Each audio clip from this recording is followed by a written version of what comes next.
শফিকদাকে দেখার পরে প্রথমে অর্ণব গোস্বামী ভেবেছিল, ওটা চশমা পরে চেঞ্জ করে দিয়ে তাহলে পরিচয় হওয়ার সময় শুনলাম শফিক। মানে 2015 সালে একটা মব লিঞ্চিং এর মতো ঘটনায় দুজনে পরস্পরকে জড়াজড়ি করে কোনো মতে এটা শেখের তলায় গেছিল। তা বহুদিন বাদে শঙ্খদ্বীপ একেবারে ছোট থেকে পড়েছিল এবং সাংবাদিক যারা এখানে অরূপদা এবং অন্যরা এসেছিল সকলের নাম সকলকেই আমি চিনি। আপনাদের অনেকেই সংবাদ জগতে সুকেশ দা যে ভাষা বললেন, যে শুদ্ধ বাংলায় বললেন প্রকৃত যশা, এরকম প্রকৃত যশা সাংবাদিকদের সামনেই বলছে। সত্যি বলতে কি এরকম কিছু বলার উদ্দেশ্য আমার ছিল না, বরঞ্চ আমি মনে মনে ভেবে এসেছিলাম যে ঝগড়া করার একটা পরিবেশ থাকবে, আমিও বলবো আপনারাও বলবেন, তারপরে ঝগড়া হবে, ঝগড়া হওয়ার পরে বোঝা যাবে যে কিরকম কি পরিস্থিতি দাঁড়াচ্ছে। কারণ দু একটি সংবাদ মাধ্যম ছাড়া, এবং আমি নিজে ব্যক্তিগতভাবে মনে করি যে দীক্ষিত সংবাদ মাধ্যমের খুব ভবিষ্যৎ নেই। মানে কোনো একটা সংবাদপত্র বা সংবাদ মাধ্যম দেখে যদি মনে হয় যে এটা প্রোপাগান্ডা, তাহলে সেইটা সংবাদ মাধ্যম হিসেবে তার খুব ভবিষ্যৎ নেই। তার প্রোপাগান্ডা হিসেবে যেমন পিপলস ডেমোক্রেসি বহুদিন ধরে চলছে, কি গণশক্তি চলছে, বা যে কোনো কাগজের ক্ষেত্রে সেটা আমরা পড়ার সময় মনে করে নিই যে ওই দলের বা ওই সংগঠনের তারা কি ভাবনা। ধরো খুব পণ্ডিত মানুষ আছেন, আমি গণশক্তি পত্রিকার খুব নিয়মিত পাঠক, কয়েকটি প্রবন্ধ লেখা সত্যি সমৃদ্ধ হওয়ার মতো, কিন্তু পড়ার সময় বুঝি একটা সংবাদ মাধ্যমে যে ভাব নিয়ে লোকে পড়েন, দীক্ষিত সংবাদ মাধ্যম, দীক্ষিত সংবাদপত্র, সেই ভাবটা নিয়ে তো লোকে পড়েন। তাই সংবাদপত্রের সংবাদ মাধ্যমের একটা অনিবার্য আকর্ষণ আছে। তাই যখন আমাকে সংঘ সংবাদ মাধ্যমের সঙ্গে যোগাযোগের দায়িত্ব দিয়েছিল, সেই সময় আমি খুব খুশি হয়েছিলাম। যে সময় আমি কথা বললাম যে তখন যারা ছিলেন শফিকরা, তাদের মধ্যে এক শফিকরাও তখন সবে মাত্র পড়াশোনা শেষ করে সংবাদ মাধ্যমে এসেছে। তারপরে ধীরে ধীরে কিছুটা সংবাদপত্রকে বোঝা এবং আমাদের সংবাদপত্র আমাদেরকে বোঝা, এই দুটো কাজ যখন চলছে তার সম্পর্কে কয়েকটা অনুভূতির কথা আমি আজকে বলব। সংঘের শতবর্ষ, সংঘ রাষ্ট্রীয় স্বয়ংসেবক সংঘ 100 বছর পূর্ণ করেছে। এই বিজয়া দশমীর দিন হয়ে গেল, আজকে আমরা বিলম্বিত বিজয়া সম্মেলনী, বাংলা ঠিক বললাম, বিলম্বিত বিজয়া সম্মেলনী করছি। যে বিজয়া সম্মেলনী মাঝখানে দীপাবলির আগে হয়, আমরা একটু পরে করলাম, তাই বিজয়া সম্মেলনী। বিজয়ার দিনই রাষ্ট্রীয় স্বয়ংসেবক সংঘ সূচনা হয়েছিল 1925 সালে, বিজয়া দশমীর দিন। রাষ্ট্রীয় স্বয়ংসেবক সংঘ শুরু কেন হয়েছিল এগুলো নিয়ে আপনারা এখন সকলেই জানেন, এবং এই বিট যারা করছেন, যারা পলিটিক্যাল বিট করেন, তাদের পড়তেই হয়েছে। তাই আমি সেটা নিয়ে আবার চর্বিত চর্বণ করতে যাচ্ছি না। দু একটি কথা যেটা বাংলার সঙ্গে সম্পর্কিত, সেই রকম কথা বরং বললে ঠিক হবে। ডক্টর কেশব বলিরাম হেডগেওয়ার বাংলাতে এসেছিলেন পড়াশোনা করতে।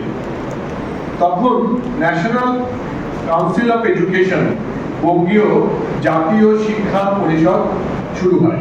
মানে বঙ্গীয় জাতীয় শিক্ষা পরিষদ শুরু হওয়ার ক্ষেত্রে দুটো ঘটনা খুব গুরুত্বপূর্ণ ভূমিকা নিয়েছিল। একটা 1904 সালে ইউনিভার্সিটি রেগুলেশন অ্যাক্ট, যখন বড়োদা এবং অন্যান্য জায়গায় ইউনিভার্সিটি তৈরি হচ্ছে, আর তারপরে তাতে রেগুলেশন অ্যাক্টে বলা হলো যে যেখানে সেখানে ইউনিভার্সিটি তৈরি করা যাবে না, শিক্ষা প্রতিষ্ঠান তৈরি করতে গেলে এই অ্যাক্ট মেনে করতে হবে। আর দ্বিতীয় যেটা 1905 সালের বঙ্গভঙ্গের পরে এখানকার শিক্ষিত মানুষেরা বুঝলেন যে ইংরেজ আমাদের ভালো চায় না, যেভাবেই হোক হিন্দু মুসলমান জাত পাত এইসব ভাগ বাটোয়ারা করে ডিভাইড অ্যান্ড রুল করাটাই তাদের মূল উদ্দেশ্য। ইংরেজ আমাদের ভালো চায়, তাই জন্য যে শিক্ষা কেবলমাত্র ইংরেজের গোলাম তৈরি করার জন্য হচ্ছে, সেই শিক্ষাটা কমপ্লিট করে। তারা সেই সময় ক্যালকাটা ইউনিভার্সিটির সামনে গোল দিঘি, তার জন্য ঠাট্টা করে বলতো গোল দিঘির গোলামখানা, মানে ওখান থেকে বেরিয়েই সিভিল সার্ভিসের জন্য লোকে ছুটে যাবে বা ইংরেজের যে প্রভু হিসেবে মেনে নেওয়ার জন্য যাবে, তাই গোল দিঘির গোলামখানা। তার বাইরে ন্যাশনাল কাউন্সিল অফ এডুকেশন, জাতীয় শিক্ষা পরিষদ তৈরি করার কথা ভাবা, এবং অরবিন্দ ঘোষকে বরোদা থেকে নিয়ে আসা হলো প্রথম প্রিন্সিপাল করে। অরবিন্দ ঘোষ সেই সময় বহু টাকার মাইনে চাকরি করতেন, অত্যন্ত পণ্ডিত মানুষ। তিনি কলকাতাতে এলেন, বউবাজারের কাছে আজকে যেখানে গোয়েঙ্কা কলেজ, সেই কলেজের জায়গায় ন্যাশনাল কাউন্সিল অফ এডুকেশনের কলেজ তৈরি। তার একটি টেকনিক্যাল স্কুল, যেটা পরে আমি যেখান থেকে পড়াশোনা করেছি, যাদবপুর বিশ্ববিদ্যালয়, সেই যাদবপুর বিশ্ববিদ্যালয় তৈরি হয়েছিল। এবং আমাদের সৌভাগ্য যে ন্যাশনাল কাউন্সিল অফ এডুকেশনের যে গেটটা, সেটা যাদবপুরের অরবিন্দ ভবনের পেছনে যে গোল জল খাওয়া জায়গা, তার সামনেই ওই গেটটাকে ঘিরে রাখা আছে, ওইটাই প্রথম গেট। এবং যাদবপুর ইউনিভার্সিটি বিবর্তনের মাধ্যমে তারপর আস্তে আস্তে ইউনিভার্সিটি হয়েছে। টেকনিক্যাল স্কুল হিসেবে ন্যাশনাল কাউন্সিল অফ এডুকেশনের সেটাই ছিল প্রথম প্রচেষ্টা, যা শিবপুরে, যেটা বেঙ্গল ইঞ্জিনিয়ারিং কলেজের প্রতিযোগী হিসেবে একটা ইঞ্জিনিয়ারিং কলেজ।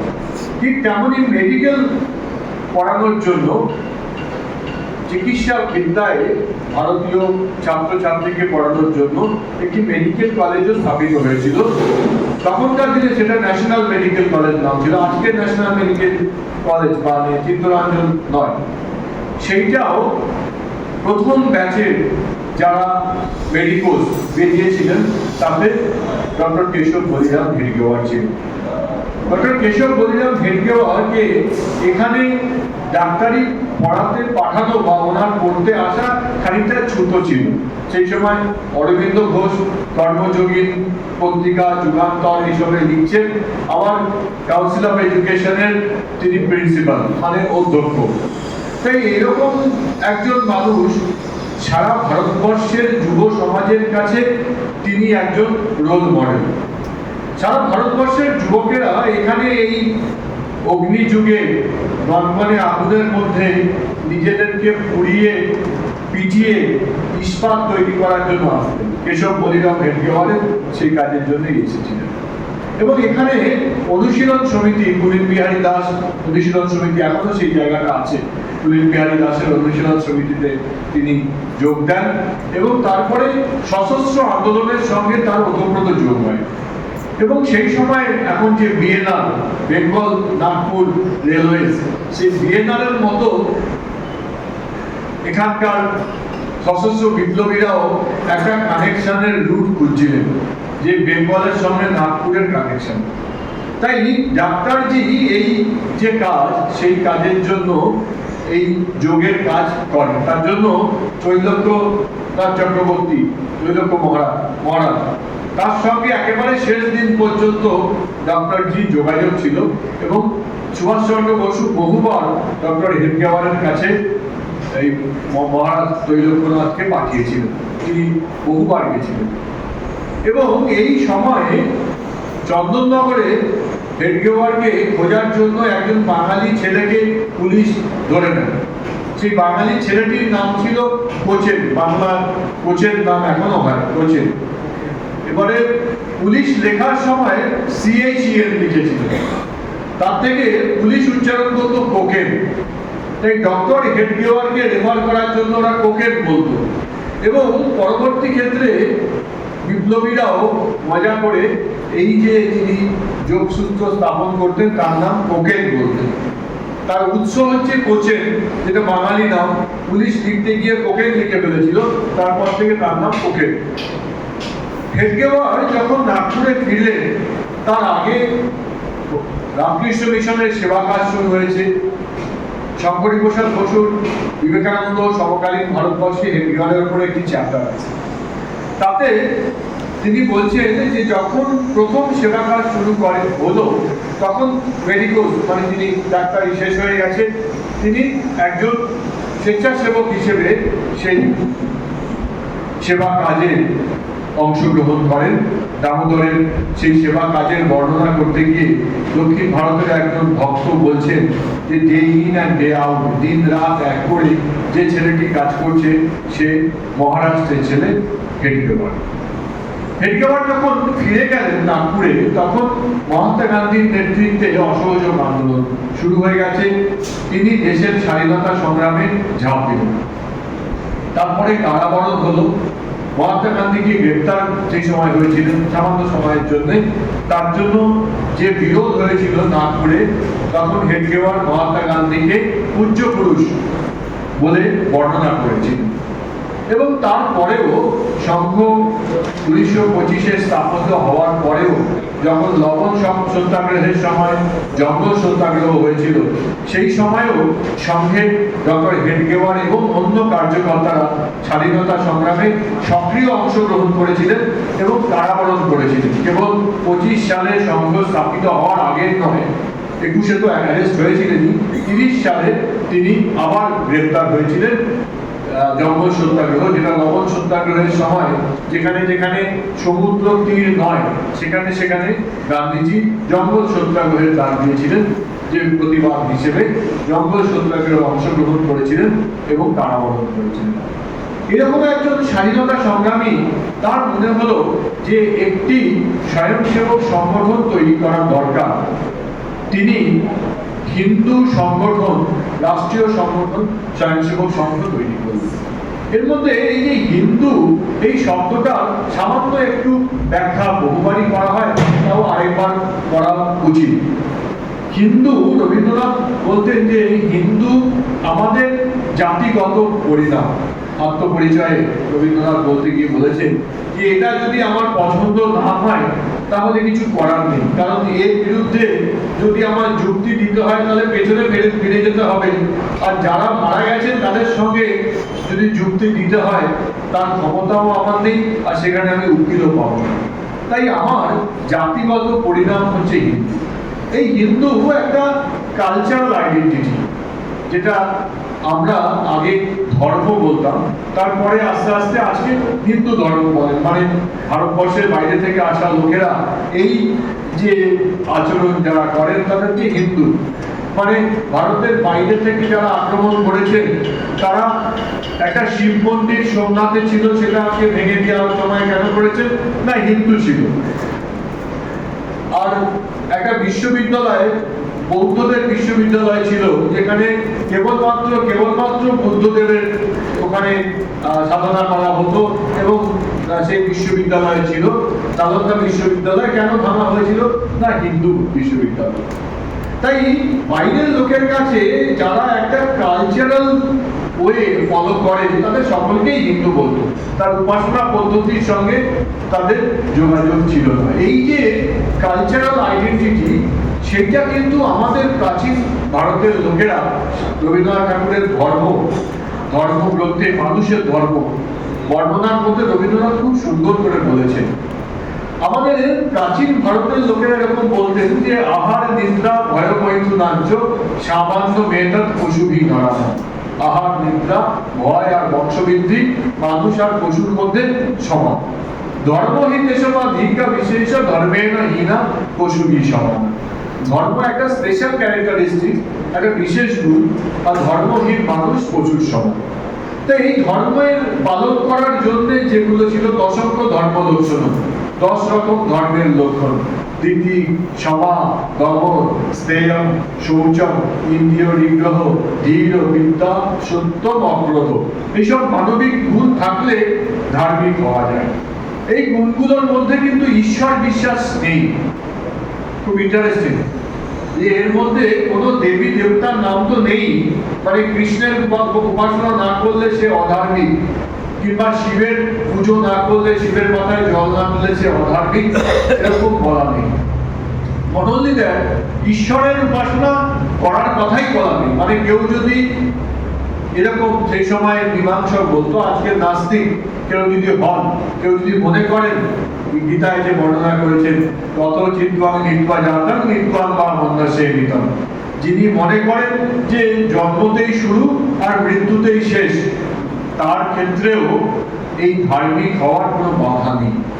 এই ধার্মিক হওয়াটা কোনো আচার অনুষ্ঠানের সঙ্গে সম্পর্কিত বা কোনো একটি উপাসনা পদ্ধতির সঙ্গেও সম্পর্কিত ছিল না। এরকম বলা হয় অষ্টাদশ পুরাণেষু ব্যাসস্য বচনোদ্দায় পরোপকার পুণ্যায় পাপায় পরপীড়ন। 18টা পুরাণে এত গল্প, এত কিছুর মধ্যে যা লেখা আছে, ব্যাসদেব দুটো মাত্র সেন্টেন্সে তা বলেছেন। সেটা কি?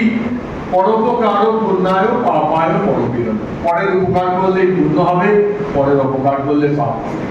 একটা মুসলমান ছেলে, ঘরের ছেলে জলে ডুবে যাচ্ছে, সেই ছেলেকে তুমি যদি জলে ডুবে যাওয়া থেকে বাঁচাও, তোমার পুণ্য হবে, পরোপকার পুণ্যায়।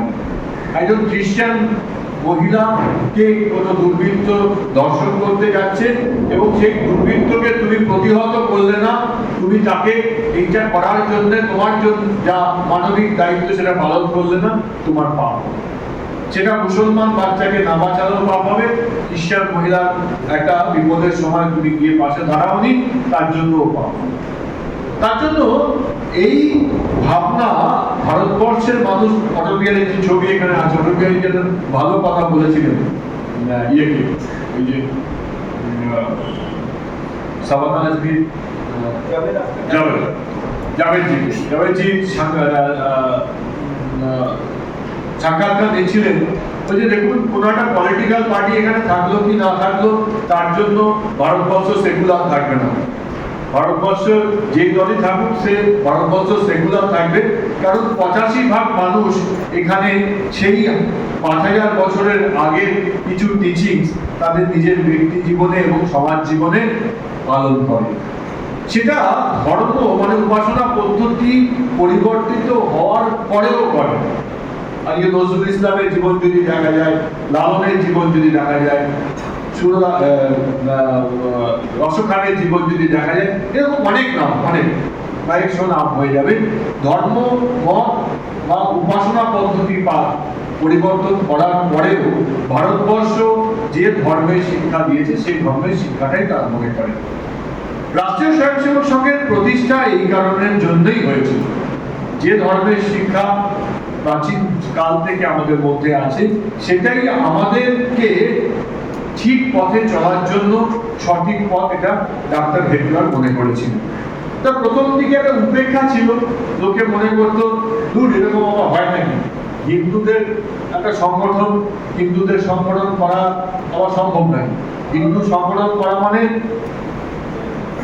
পাল্লা পাটখানার মধ্যে ব্যাঙ মাপা, ব্যাঙের 4টে ব্যাঙ মাপতে গেলে 5 নম্বর ব্যাগটা দেওয়ার সময় দুটো ব্যাঙ লাফ দিয়ে পড়ে। তাই ব্যাঙ মাপা যেমন সম্ভব নয়, হিন্দুদের সংগঠন করাও সম্ভব নয়। আবার অনেকে বলতো হিন্দু কথাটা ঠিক ভদ্রলোকের কথা নয়। আমাদের একজন পরিচিত রাজনৈতিক ব্যক্তিত্ব, খুবই নাম তার আছে, তা শিবেন্দ্র তার একটা লেখার মধ্যেও অনেকবার এসেছে। শিবেন্দ্র ত্রিপাঠী আমাদের প্রান্ত সহ প্রচার প্রভু, যে আমাকে হিন্দু বলো না, তার থেকে বরঞ্চ গাধা বলো, সেটাও ভালো। একজন রাজনীতিবিদ তিনি বলতেন যে হিন্দু বলাটাকে একটা অসম্মানজনক কথা বলে মনে করতেন। তাই সেই সময়ে একটা উপেক্ষা ছিল সমাজের মধ্যে। রাষ্ট্রীয় স্বয়ংসেবক সংঘ তৈরি করার সময়ে সমাজের মধ্যে একটা উপেক্ষা ছিল যে এটা দিয়ে কিছু হবে না, ওই বাচ্চা ছেলেরা, এমনকি সাভারকার, বিনায়ক দামোদর সাভারকারেরও মনের মধ্যেও ছিল যে এই দিয়ে কিছু হবে না। সাভারকার এরকম হয়েছে যে একবার রাষ্ট্রীয় স্বয়ংসেবক সংঘের শিক্ষাবর্গে সাভারকার এসেছেন, মন খুলে গালাগাল দিয়েছেন, মন খুলে বলেছেন ওই লাঠি নিয়ে, ওই কিছু নিয়ে আজকের যুগে দ্বিতীয় বিশ্বযুদ্ধের কাছাকাছি সময়, সেই সময়ে কোনো কিছু করা যাবে না, এই নিয়ে কিছু হবে না। পরের বার আবার সাভারকারকে ডেকে আনা হয়েছে বক্তৃতা দেওয়ার জন্য। সাভারকার বলেছেন, দেখুন আমরা যে কাজ, এই সশস্ত্র সংগ্রামের কাজ করছিলাম, সেগুলো সত্যি কথা বলতে কি বন্যার জলের মতো, জল আসে আবার চলে যায়। রাষ্ট্রীয় স্বয়ংসেবক সংঘ যে কাজটা করছে সেটা বড় দিঘি খনন করার কাজ করছে। তাই ধীরে ধীরে এই সাভারকারের এই বক্তব্যের মধ্যে থেকে বোঝা যায় যে উপেক্ষার জায়গাটা একটা সময় এই দেশের স্বাধীনতার সময় শেষ হয়ে গেছে। এরপরে যেটা আসে সেটা হচ্ছে, যাকে উপেক্ষা না করে মনে হচ্ছে আমার প্রতিদ্বন্দ্বী, তার বিরুদ্ধে একটা অত্যাচার করে তাকে দমন করার চেষ্টা। আমি একটু আগে গান্ধীজির কথা বললাম। মহাত্মা গান্ধী দেশ স্বাধীন হওয়ার পরেও রাষ্ট্রীয় স্বয়ংসেবক সংঘের অনুষ্ঠানে এসেছেন, বক্তৃতা দিয়েছেন। গান্ধী কলোনির বক্তৃতা 47 সালে মহাত্মা গান্ধীর যে কালেক্টেড ওয়ার্ডস, সেটা সরকারের মানে ভারত সরকারের প্রকাশ করা যে কালেক্টেড ওয়ার্ডস, তার মধ্যেও এই ভাঙ্গি কলোনির বক্তব্যের সম্পূর্ণ অংশটা আছে। ভারত সরকার মানে আজকের নব সরকার নয়, কংগ্রেসের সরকারের সময়কার যে প্রকাশিত কালেক্টেড ওয়ার্ডস তার মধ্যেই আছে। এবং 47 সালে মহাত্মা গান্ধীরও বিশ্বাস ছিল যে রাষ্ট্রীয় স্বয়ংসেবক সংঘের প্রোগ্রামে যাওয়া যায়। 500 জন স্বয়ংসেবক গণবেশের তৈরি হয়ে, আর আজকের গণবেশ নয়, সেদিকের গণবেশ, তাই তো 45 মিনিট লাগতো গণবেশ পরে রেডি হতে, সেই পাট্টা অমুক তমুক করে সেই গণবেশ পরে 500 জন লোক ওখানে দাঁড়িয়ে যার বক্তৃতা শুনতে এসছেন, তার প্রতি তাদের মধ্যেও নিশ্চয়ই শ্রদ্ধা ছিল, মানে একটা ন্যাশনাল থিঙ্কিং এ বোঝা যায়। এবং তিনি তার বক্তৃতার মধ্যে জাতপাতের বিরুদ্ধে, মানে অস্পৃশ্যতার বিরুদ্ধে সংঘের লড়াইয়ের কথা বলেছেন। তিনি তার বক্তৃতার মধ্যে বলেছেন যে আমার সঙ্গে ডক্টর হেডগেওয়ারের দেখা হয়েছিল, উনি দেখা করতে এসেছিলেন। আমি গেছিলাম ওয়ার্ধায় ক্যাম্প দেখতে, সেখানে গিয়ে দেখেছি যে কাজটা এরা করছেন সেই কাজটার জন্য একটা জাতিকে গঠন করার কাজ এরা করছেন। এই ডক্টর হেডগেওয়ারের সম্পর্কে ওনার কোনো অশ্রদ্ধা বা এরকম ধারণা ছিল না। কিন্তু গান্ধীজির হত্যার, দুর্ভাগ্যজনক হত্যার পরে সংঘকে নিষিদ্ধ করা হল। যে সব গান্ধীজিকে হত্যা করেছেন, নাথুরাম গডসে, সেও প্রতিনিয়ত কাগজে প্রকাশ্যে সংঘের বিরোধিতা করতো এবং কথা বলতো যে এদের দিয়ে হবে না, কারণ সংঘ কেবলমাত্র ব্যক্তি মানুষকে তৈরি করার কাজ বলে, তাদের অন্যরকম ভাবনা ছিল। কিন্তু একটা এই ঘটনার পরে সংঘকে দমন করার জন্য যে প্রচেষ্টা করা হয়েছে, শুনলে আজকে গা শিউরে ওঠে। 80,000 স্বয়ংসেবককে গ্রেফতার করা হয়েছিল। আমি কদিন আগে উত্তরবঙ্গের একটি গ্রামে গেছিলাম, সেখানে একটা অদ্ভুত ঘটনা শোনার পরে, ডুঙ্গি নদীর ধারে একটা মন্দির, সেই মন্দিরে ওখানকার তথাকথিত অন্তজোড়া পুরোহিত হিসেবে কাজ করে। তা গ্রামের লোকেদের সঙ্গে গন্ডগোল হচ্ছে, সেই পুরোহিতকে পাল্টে দেওয়া হবে। আমার শুনে মনে হলো যাওয়া একবার দরকার, কি ব্যাপারটা। তো ওখানে যাওয়ার পরে শুনলাম ওই গ্রামের 4 জন 48 সালে রাষ্ট্রীয় স্বয়ংসেবক সংঘ করতেন বলে তাদের একজনের ঠাকুরদা আর একজনের মামা, তারা গ্রেপ্তার হয়েছিলেন। এইরকম সারা ভারতবর্ষ থেকে 80,000 স্বয়ংসেবক গ্রেপ্তার হয়েছিলেন। ওই সময় 80,000, কারণ সেই সময় যখন গুরুজি গোলওয়ালকার কোনো একটা জায়গায় বক্তৃতা দিতে যাচ্ছেন, তখন তো যত বেশি লোক হতো, ভারতবর্ষের তৎকালীন প্রধানমন্ত্রী এলেও অত বেশি লোক হতো না। তাই এই যে মানুষের মনের মধ্যে যে জায়গা রাষ্ট্রীয় স্বয়ংসেবক সংঘ করে দিচ্ছিল, সেটা হয়তো কারোর ঈর্ষা বা কারোর শত্রুতার কারণ মনে হয়েছিল। মহারাষ্ট্রের এই ঘটনার পরে গ্রামের পর গ্রাম পুড়িয়ে দেওয়া হয়েছে, ব্রাহ্মণদের গ্রাম পুড়িয়ে দেওয়া হয়েছে। একজন ব্যক্তি মানুষ কোনো অন্যায় করেছে, অপরাধ করেছে, সেই অপরাধ করার পরে যদি ধরুন ভারতীয় দণ্ডবিধিত হয়েছে, তা গ্রামের পর গ্রাম পুড়িয়ে দেওয়াটা কোনো সভ্য সমাজের লক্ষণ নয়। তাই এই ঘটনা কেবল শুরু। তারপর থেকে আমরা যখন স্বয়ংসেবক হয়েছি, সেই সময় অত্যাচারের সময় ছিল, আমরা অত্যাচার নিজের চোখে প্রত্যক্ষ করেছি।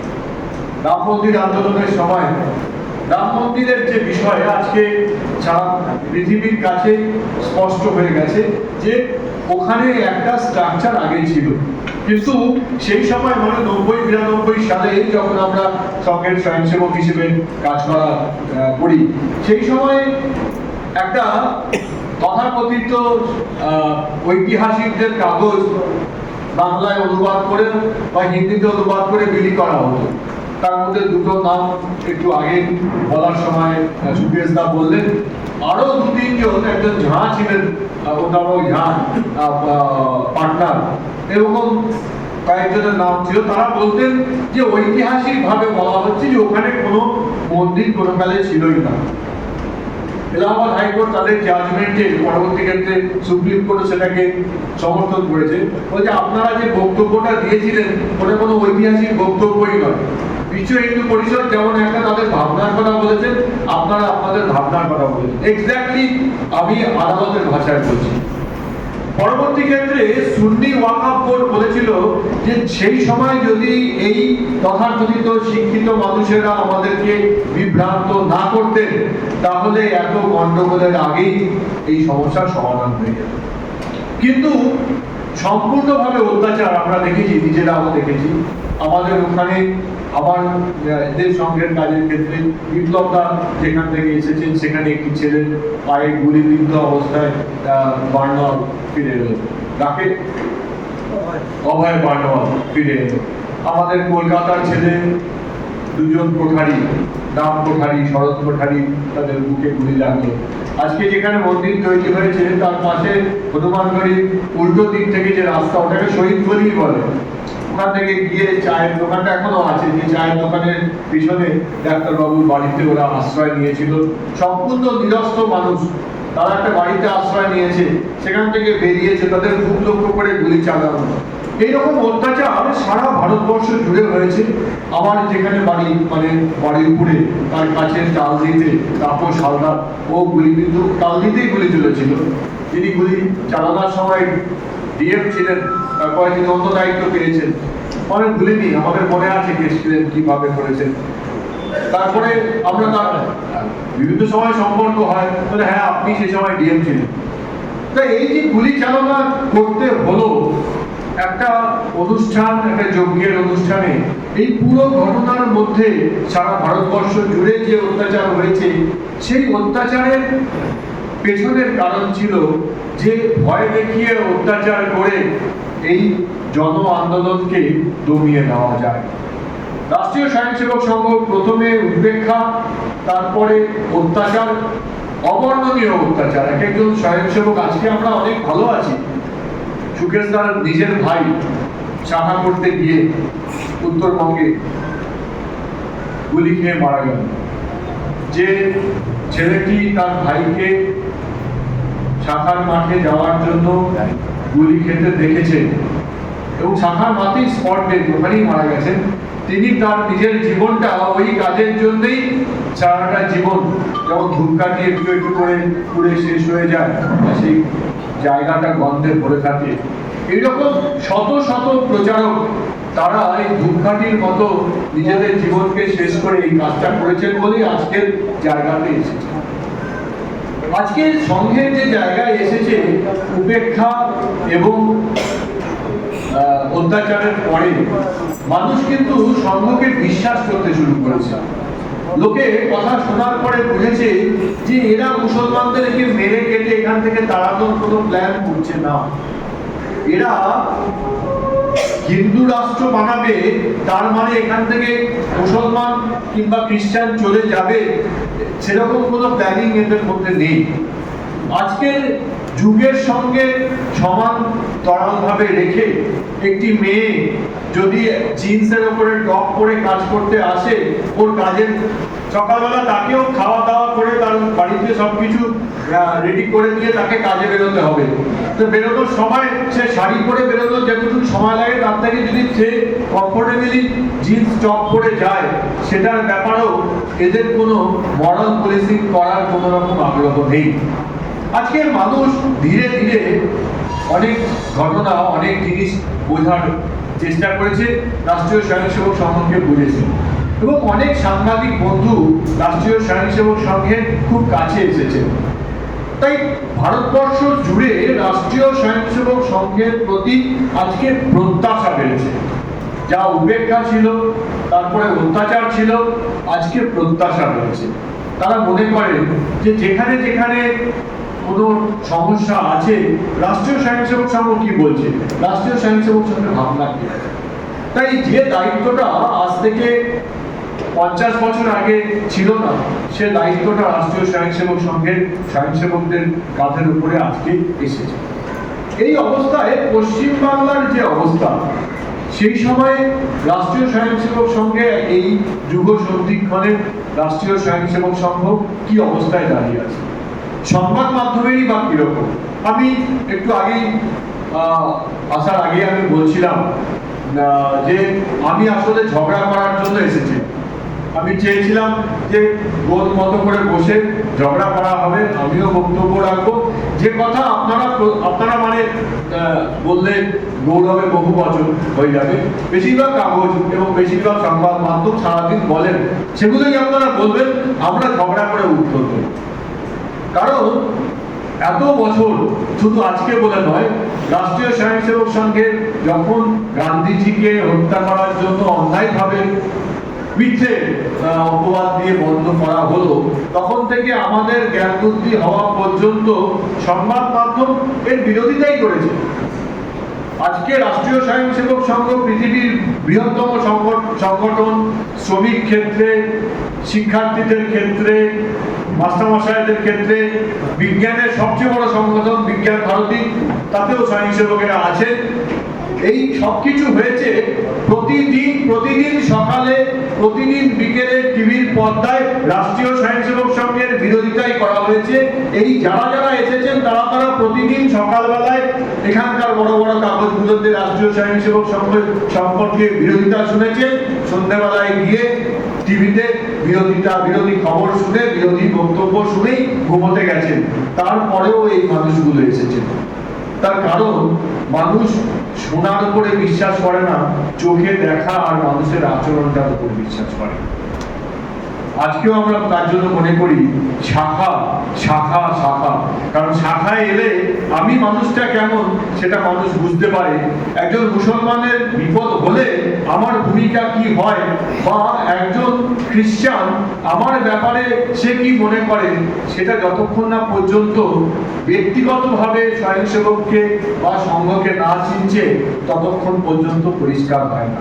এবং যাদের কাছে পরিষ্কার হয়েছে তারাই ভারতবর্ষের সর্ববৃহৎ শ্রমিক সংগঠন ভারতীয় মজদুর সংঘ বানিয়েছে, তারাই ভারতবর্ষের অন্যতম বড় রাজনৈতিক দল যারা এতদিন ধরে ক্ষমতায় আছেন, তাদের যে স্বয়ংসেবকেরা কাজ করছেন তাদের প্রতি মানুষ আস্থা রেখেছে। তার মূল কারণটা হলো যে মানুষ ওই কথায় বিশ্বাস করেনি, ওই যা দেখেছে খবরের কাগজে লেখা বা সন্ধ্যেবেলায় টিভিতে যা শুনেছে তার উপরে বিশ্বাস করেনি, নিজের ব্যক্তিগত অভিজ্ঞতাকে বিশ্বাস করেছে। আজকেও আমরা নিশ্চিত যে পশ্চিম বাংলাতে সেটাই হবে। পশ্চিম বাংলার সংবাদ জগতের একটা বড় অংশ তিনটে শক্তি দ্বারা নিয়ন্ত্রিত। আমি আবারও বলছি যে আপনাদের ভালো লাগবে তার জন্য আমি বলছি না, আমি ঝগড়া করার জন্যই বলতে এসেছি। একটা যেটা, সেটা হচ্ছে একটি রাজনৈতিক শক্তি যাদের কাছে কোনো আদর্শবাদের কিছু বিষয় নেই, কেবলমাত্র ক্ষমতায় টিকে থেকে, সেটা চাকরি চুরির টাকা হোক, সেটা হসপিটাল সাপ্লাইয়ের থেকে হোক, বা অন্য কোনো জায়গা থেকে হোক, তাদের এখানে টিকে থাকাটাই দরকার।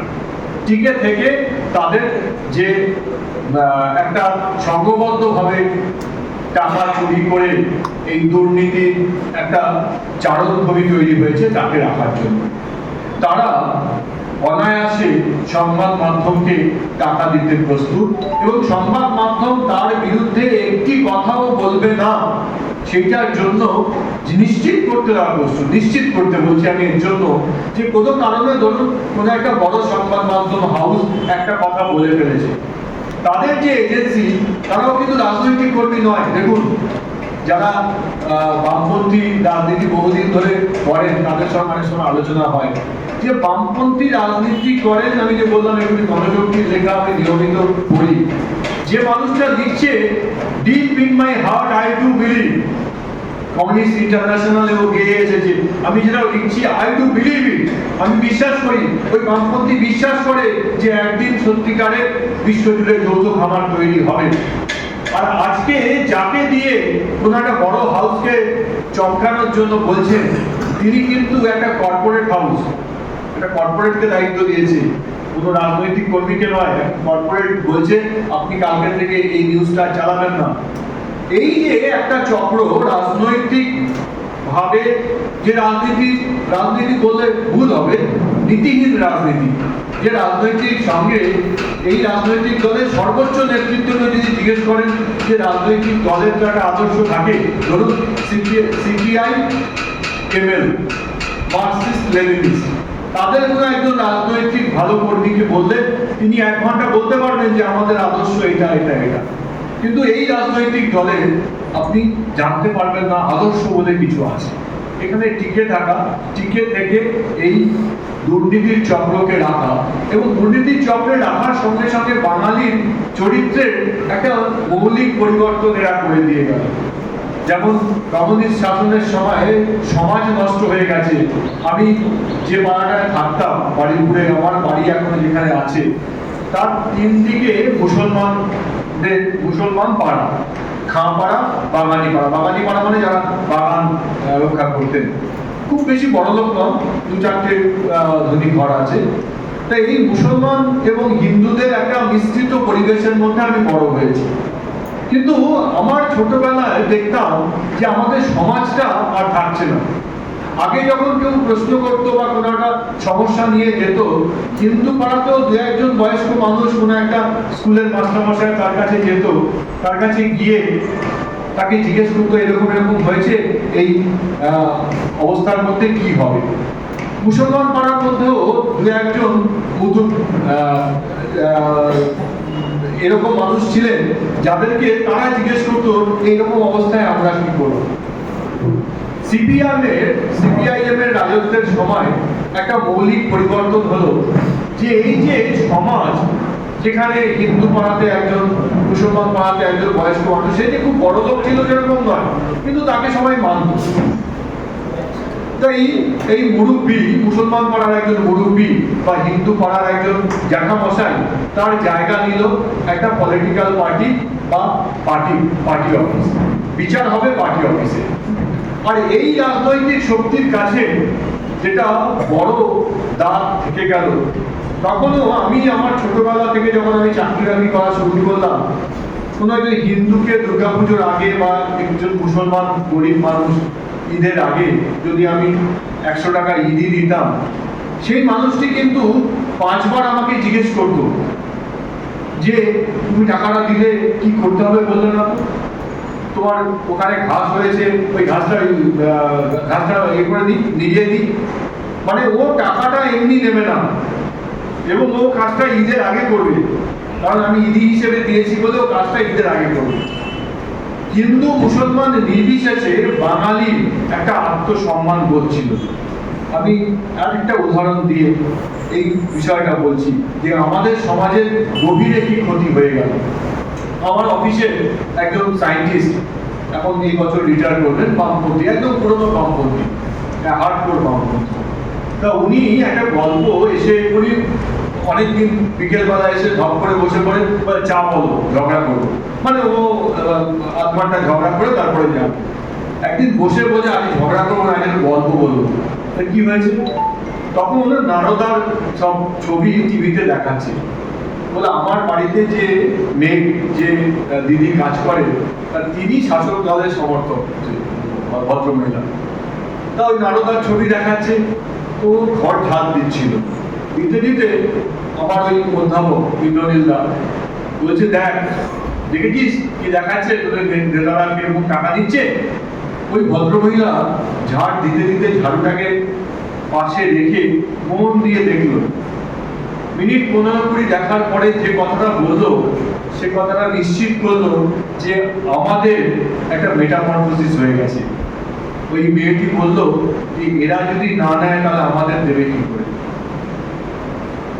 আমি কিছু না করে একটা টাকা নিতে পারি, এবং নেওয়ার পরে যে ইডি নেওয়ার পরে একটি ভদ্রলোক, সে আমাদের বয়সে বড়, 3-4 বার এসে বলছে ওই টাকাটা দিলে কি করতে হবে বললে না।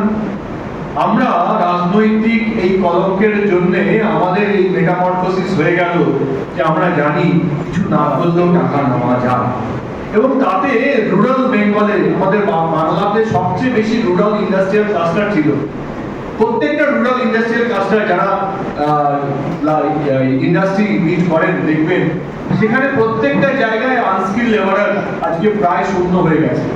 তারা বাইরে যাচ্ছে কাজ করার জন্য, কিন্তু আমাদের এখানে যেগুলো রুরাল ইন্ডাস্ট্রি নষ্ট হয়ে যাচ্ছে শহরেও হচ্ছে। তার কারণ আমাদের মধ্যে একটা ভাব এসে গেছে, এবং সেটা কিন্তু 10 বছর পরে আজকে কিন্তু সেই সমাজটা আর ফিরে আসেনি। আমাদেরও যে সততা নষ্ট হয়ে গেল সেটাও ফিরে আসবে না। তাই এই শক্তি একটা বড় অংশ প্রত্যেকটি প্রচার মাধ্যমের উপরে কাজ করছে। দ্বিতীয় যে শক্তি সেটা অবশ্যই জিহাদি শক্তি। আমরা বাংলাদেশের ঘটনার সময় দেখেছিলাম অনেক ক্ষেত্রে আমরা বুঝতে পারি না, আমরা মনে করছি ছাত্রছাত্রীরা তারা একটা কিছু প্রতিবাদ করছে, কিন্তু শেষ পর্যন্ত জেহাদি শক্তি রবীন্দ্রনাথকেও মুছে দিল। শেষ পর্যন্ত জেহাদি শক্তি যে বাংলা ভাষা বলতে, আমি লন্ডনে গেলে নর্থ আমেরিকায় গেলে আমার গর্ব হতো যে আন্তর্জাতিক ভাষা দিবসটা আমার মাতৃভাষাকে স্মরণ করে, আমার মাতৃভাষার লড়াইকে স্মরণ করে সেই 21-এর স্মৃতিও মুছে দিল। কারণ জেহাদি শক্তি অবিরত কাজ করছে এবং বাংলা বাঙালির অস্তিত্বের বিরুদ্ধে কাজ করছে। মানে সহজ উদাহরণ দিয়ে বলছি, আমি দুজনের নাম বলছি। ধরুন শায়েস্তা সুলতানা ইকরামুল্লাহ সোহরাওয়ার্দী, স্যার সোহরাওয়ার্দীর মেয়ে, মানে এই যে সোহরাওয়ার্দী যার নামে এত কিছু বেরোচ্ছে তার খুঁড়তুতো বোন। তো স্যার সোহরাওয়ার্দীর মেয়ে শায়েস্তা সোহরাওয়ার্দী ইকরামুল্লাহ, তিনি কিন্তু তার লেখা বিখ্যাত বই পর্দা টু পার্লামেন্ট, বাঙালি মেয়ে, বিয়ে হয়েছিল রাজস্থানে, পাকিস্তানের রাষ্ট্রদূত হিসেবে ছিলেন। বাবা সাহেব আম্বেদকর তাকে বলেছিলেন যে সংবিধান সভায় তুমি যোগ দাও, তিনি কনস্টিটিউয়েন্ট অ্যাসেম্বলিতে যোগ দেননি। কেন যোগ দেননি? মুসলিম লীগের সমর্থনে, একেবারে হার্ডকোর মুসলিম লীগের লোক ছিলেন। তাকে কখনো ওই বোরখা পরে আরব সাম্রাজ্যবাদের প্রতীক কিছু একটা পরে ধারণ করে কোনো ছবি দেখাতে পারবেন? শায়েস্তা সোহরাওয়ার্দী ইকরামুল্লাহ, যিনি পর্দা টু পার্লামেন্ট লিখেছিলেন। বেগম রোকেয়া, তার লেখা সুলতানাস ড্রিম সারা ভারতবর্ষের, মানে কাশ্মীর থেকে কন্যাকুমারী পর্যন্ত প্রত্যেকের কাছে সেই সময় সুলতানাস ড্রিম, একটি মেয়ে এরকম লিখতে পারে, সেই বাঙালি মেয়ে বেগম রোকেয়া, তার কোনো বোরখা পরা ছবি দেখাতে পারবেন? জিহাদি চক্র এই বাংলা এবং পূর্ব বাংলা পুরো জায়গাটাকে একটা সাম্রাজ্যবাদী ভাবনার, সাম্রাজ্যবাদী কেবলমাত্র সেই সাম্রাজ্যবাদের যা ভাবনা সেটা বাদ দিয়ে অন্য কিছু থাকবে না। বঙ্কিমচন্দ্র থাকবে না, রবীন্দ্রনাথ থাকবে না, বিদ্যাসাগর থাকবে না, কেবলমাত্র ওই সাম্রাজ্যবাদের ভাবনাই থাকবে। এরকম অনেক উদাহরণ দিয়ে বলা যায়। তাই প্রথম যে চাপটা আপনাদের প্রতিনিয়ত সহ্য করতে হয় সেটা একটি নীতিহীন রাজনৈতিক চক্রের। দ্বিতীয় যে চাপটা সেটা অবশ্যই জিহাদি চক্রের। যে ধরুন আপনি একটা কিছু খবর প্রকাশ করলেন যে একটি মেয়েকে এরকম ভাবে অন্যায়ভাবে অত্যাচার করা হয়েছে, কোনো খবরের কাগজ বা মিডিয়া যদি সেই সত্যি খবরটা চেপে দেয় বা দেখায়, তাহলে সেই সাংবাদিককে যদি মারে পুলিশও আপনার এফআইআর গ্রহণ করবে না। আপনারা বহু জায়গায় সেরকম দেখেছেন, অন্যায়ের প্রতিবাদ করেছেন, তার ছবি দেখিয়েছেন, তারপরে সাংবাদিককে মেরেছে, তার 15 দিন 1 মাস হয়ে গেছে, তারপরে প্রেস অথরিটি কে জানিয়েছেন, তারা এসে বলেছেন আপনারা এফআইআর নিচ্ছেন না কেন? ওকে তো হয়েছে, আপনাদের সামনেই হয়েছে, আপনার এই পুলিশ স্টেশনে হয়েছে। তাই প্রথম যে চাপ রাজনৈতিক, নীতিহীন রাজনৈতিক শক্তি, দ্বিতীয় চাপ অবশ্যই জিহাদি শক্তি, আর তৃতীয় যেটা সেটা কালচারাল মার্কসিজম। কালচারাল মার্কসিজমে উত্তর সম্পাদকীয় এবং বহু ক্ষেত্রে সম্পাদনা বিভাগ পুরোটাই কালচারাল মার্কসিজমের দখলে। দেখুন LGBTQI, যে ছেলেটি যাদবপুর বিশ্ববিদ্যালয়ে স্বপ্নদীপ মারা গেছিল, মারা যাওয়ার আগে, মানে ও ঝাঁপ দেওয়ার ঠিক আগের মুহূর্তে কি বলেছিল মনে আছে? ও বলেছিল আমি সমকামী নই। মানে যেসব দুষ্টু ছেলে, তাদের র্যাগিং না করলে তার মনে যেমন বিয়ার না খেলে তার সন্ধ্যেবেলায় তার ভালো লাগে না, র্যাগিং না করলে, আমিও ইঞ্জিনিয়ারিং কলেজের ছেলে, আমিও দেখেছি তাদেরকে, তাদের র্যাগিং না করলে ভালো লাগে না। র্যাগিং করার জন্য তাদের একটা ইউজফুল টুল দরকার। আজকে LGBTQI তার ইউজফুল টুল। এবং প্রতিনিয়ত প্রতি সপ্তাহে আপনি অন্তত একটা উত্তর সম্পাদকীয় পাবেন যে তার মহত্ব প্রকাশ করার জন্য। দেখুন, আমরা যে হোমোসেপিয়েন্স, এই স্পিসিসটা অন্তত 50,000 বছর আগে এরকম চেহারা নিয়ে ছিল। তাই 50,000 বছর ধরে যদি যে LGBTQI এর পার্সেন্টেজ 0.01% ছিল, সেটা মাত্র 10-15 বছরের মধ্যে 10% হয়ে যেতে পারে। বিজ্ঞানে কি এটা কি মানবে যে হোমোসেপিয়েন্সে হঠাৎ করে একটা মার্কেটিং এর প্রভাব এলো, সেই মার্কেটিং এর প্রভাবে আমার বাড়ির মেয়েটি বলছে আমি আর মেয়ে নই, আমি বিয়ে করব না, আমি মেয়ে নই। এবং এই প্রভাবটার জন্য যেটা সেই মানে ফ্রাঙ্কফার্ট স্কুলের থেকে যে প্রচেষ্টা চলে আসছে যে ডেস্ট্রয় দ্য ওল্ড ওয়ার্ল্ড, আমার সংস্কার, আমার ভাবনা, আমার বঙ্কিমচন্দ্র, রবীন্দ্রনাথ ঠাকুর, স্বামী বিবেকানন্দ, কালচারাল মার্কসিজমের জন্য সবচেয়ে বড় চ্যালেঞ্জ। কালচারাল মার্কসিজমের এই যে রিভোল্ট, রিবেল, এই থিওরির সবচেয়ে বড় যদি প্রতিবন্ধক কিছু হয়ে থাকে রবীন্দ্রনাথের ভাবনা, বিবেকানন্দের ভাবনা, বঙ্কিমচন্দ্রের ভাবনা। আর এর জন্য টার্গেট অডিয়েন্স হচ্ছে বাঙালি হিন্দু। কারণ বাঙালি মুসলমান জাতি করেই এই LGBTQI অনেকগুলো স্টোরি আপনারা দেখেছেন। মুসলমান পরিবারের এরকম স্টোরি আপনাদের মনে পড়ে যে কোনো একটা পোস্ট এডিটোরিয়ালে কিংবা কোনো একটা স্টোরিতে এরকম দেখিয়েছে মুসলিম মেয়ে, সে বলছে এরকম হয়েছে, আমি নিজে মনে করছি আমি স্ট্রেট নই, আমি ডিফারেন্ট। তাই আমাদের মধ্যে উই অ্যান্ড আদার্স এই ভাবনাকে মনের মধ্যে করার জন্য প্রতিনিয়ত উত্তর সম্পাদকীয় লেখা হচ্ছে। উত্তর সম্পাদকীয়তে 7 দিনের মধ্যে, আমি আজকে বললাম আপনারা প্রত্যেকেই you can smell the news যারা এখানে এসেছেন। আমি বললাম আমার কথাটা আজকে বিশ্বাস করবেন না, কালকে পরশুদিন সোমবার থেকে 2-3 সপ্তাহ দেখুন যে এই পুরোটাই একটা মার্কেটিং স্ট্র্যাটেজি, যে মার্কেটিং শেখাচ্ছে যে এই হ্যাঁ রাইট চয়েস বেবি। যখন প্রথমে পেপসি ছিল না, আমাদের সময়কার যারা বড় হয়েছে, রেমো আর জুহি রোল মডেল আমাদের, যে রেমোকেও পছন্দ হতো আর জুহি তো সেই সময়কার যুবক যুবতীদের একদম মানে ওরাই রোল মডেল। তারা এসে বলছে পেপসি খাও, এই হয় রাইট চয়েস বেবি। তাই আজকে এই যে মার্কেটিং কালচারাল মার্কসিজম মনে করছে যে ডেস্ট্রয় মানে একেবারেই রবীন্দ্রনাথ থাকবে না, একেবারেই বিবেকানন্দ থাকবেন না, একেবারেই বাঙালি ভাবনা থাকবে না। সেই রকম পরিস্থিতি হতে পারে কেবলমাত্র বাংলা।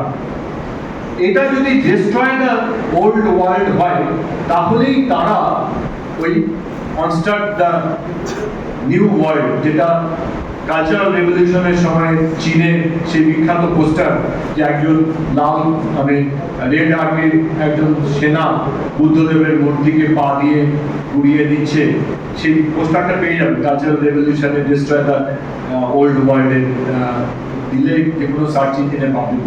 সেটার জন্য আদর্শ জায়গা হচ্ছে বাঙালি, এই বাংলার মাটি। তার জন্য একটা নীতিহীন রাজনৈতিক চক্র, একটা জেহাদি মৌলবাদ এবং তার সঙ্গে কালচারাল মার্কসিজম, এই তিনটের বলয়ের মধ্যেই সংবাদ মাধ্যম কাজ করছে। এবং সেই সংবাদ মাধ্যম কাজ করার জন্যে আমরা কি চাই? আমরা কি চাই রবীন্দ্রনাথ উঠে যাক? বাংলাদেশে ইন্দিরা ভবন যখন ভেঙে দিচ্ছে, আপনারা বলুন তো বুকে হাত দিয়ে, মনে একটু হলেও কষ্ট হয়নি? ইন্দিরা ভবনে যারা এখানে তথাকথিত হিন্দুত্বের বিরোধিতা করেন, তাদেরও তো বই ছিল। মানে কোনো পুস্তক, কোনো রকমের পড়াশোনা, শিল্প, সাহিত্যের জিনিসের থাকার সেখানে অবস্থা থাকবে না। সেই অবস্থা কি আমরা চাই? না, আমরা চাই যে বঙ্কিমচন্দ্রের বাংলা, রবীন্দ্রনাথের বাংলা, শ্যামাপ্রসাদ মুখোপাধ্যায়ের বাংলা থাকবে। আজকে এই চ্যালেঞ্জের মুখে সংঘের শতবর্ষে আপনারা এই আজকের বিজয়া সম্মেলনে এসছেন। আমার 30 মিনিট সময় ছিল, 30 মিনিট হয়ে গেছে। তাই আমি আমার বক্তব্য শেষ করছি। আমার আশা নজরুলের বাংলা, শ্যামাপ্রসাদের বাংলা আমরা ফিরে পাব। নজরুল মধুপুর থেকে ফিরে আসার পরে শ্যামাপ্রসাদকে একটা চিঠি লিখেছিলেন, আমরা স্বাধীন হব। আর স্বাধীন হওয়ার পরে যে দুজনের নেতৃত্বে ভারতবর্ষ, বাংলা নয় ভারতবর্ষ এগোবে, সেটা সুভাষ আর আপনার নেতৃত্বে। আমি সেই উজ্জ্বল ভবিষ্যতের দিকেই তাকিয়ে আছি। আমরাও সেই উজ্জ্বল ভবিষ্যতের দিকেই তাকিয়ে আজকে শেষ করছি। ভারত মায়ের জয়। জিষ্ণুদা যে বক্তব্য, এরপর আর কথা হয় না, কিন্তু আমার একটুখানি জুড়ে দেওয়ার জিষ্ণুদার সঙ্গে। এখানে আমরা জানি, যারা আছি, রবীন্দ্রনাথের স্বদেশী সমাজে বলেছেন যে নায়ক হতে হবে। এই কথাটা বলেছেন, নায়ক হতে হবে। তাই নায়কের ভূমিকা, নায়কদের কাজ হচ্ছে ঠিকভাবে সমাজকে পরিচালনা করা। সেই নায়কের দায়িত্বে আমরাও আছি কিনা, আমাদেরকে এই বিচার নিয়ে আগামী দিনে কাজ করতে হবে। এইটা কৃষ্ণদার বক্তব্যের সঙ্গে আমি জুড়লাম। আমরা শেষ পর্যায়ে একটু হয়েছে, এরপরে আর কথা হবে না এখানে। আমরা এইখানে শেষ হওয়ার পরেই আমরা উপরে যাব। উপরে ভোজন ব্যবস্থা আছে, আমরা সকলেই একসঙ্গে ভোজন করব। অনেকের সঙ্গে আমাদের পরিচয় হয়নি, পরিচয় পর্ব ছিল, সেটা ওখানে আমরা করব। আর এখন আমরা জানি গতকাল বন্দে মাতরমের 100 বছর পূর্ণ হয়েছে। তো আমরা 150 বছর পূর্ণ হয়েছে, বন্দে মাতরমের 150 বছর পূর্ণ হয়েছে। তো বন্দে মাতরম গীত দিয়েই আমরা সভা শেষ করব। আমি শিবেন্দ্রদা এবং মানসদাকে আগ্রহ করছি এখানে সকলে একবার উঠে